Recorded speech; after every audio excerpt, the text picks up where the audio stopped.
আমাদের দেশে ভাইদের বলছি, যারা নামাজ পড়েন না তারা কিসের আশায় বসে রয়েছেন। বিপদ সামনে আপনার জন্য তৈরি হইতেছে।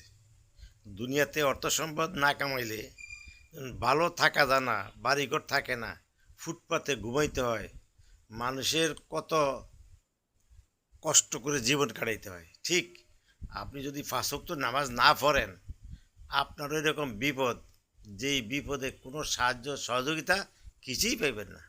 মরার সাথে সাথে আপনাকে এমন গোরস্থান বানাবে যেটা হইল দোজখের টুকরা। সকালে একবার জাহান্নাম দেখানো হবে, বিকালে একবার জাহান্নাম দেখানো হবে।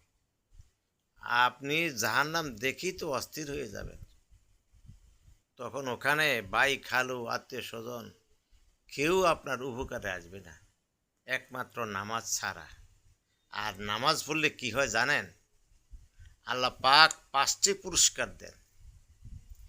একটা পুরস্কার দিবে দুনিয়াতে, আর 4টা দিবে আখেরাতে।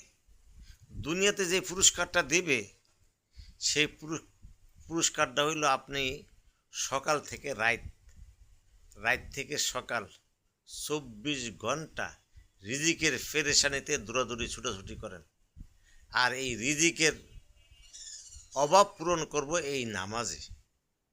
এই জন্য তো দেখেন না, এক সংসারে আমার জানা মতে আমি দেখছি বাস্তব 4 থেকে 5 জন কামাই করে, মাত্র এক সন্তান এক বউ খায়, তারপরও তাদের অভাব ছাড়ে না, সুদের উপরে টাকা লইয়া চলে। তো দুনিয়াতেই দেখতেছি যারা নামাজ পড়ে না তাদের অভাব অনটন সব সময় থাকে। আর নামাজ যদি না পড়েন, কবরে আপনার ভয়াবহ হিসাব হইব, যে হিসাব আপনি দিতে পারবেন না। আবার আখেরাতে হিসাব হবে, সেখানে মানুষের ডাইন হাতে পাবে, আপনি বাম হাতে পাবেন। বাম হাতে পাইলে তার কোনো নিস্তার নাই, আর ডান হাতে পাইলে বিনা হিসাবে জান্নাতে যাইবে। এরপর সামনে আছে কি? ফুলসিরাতের রাস্তা।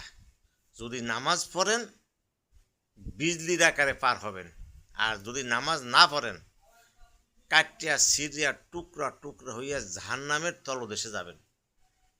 যাদের এই কথাগুলো বিশ্বাস আছে একমাত্র তারাই নামাজ পড়ে, আর যারা বিশ্বাস নাই তারা পড়ে না। অথচ কয় বিশ্বাস করি, বিশ্বাস করলে এই কষ্ট দুঃখের কথা তাদের মনে পড়ে না। এরপরে 5 নম্বরে বিনা হিসাবে আল্লাহ জান্নাত দিবে।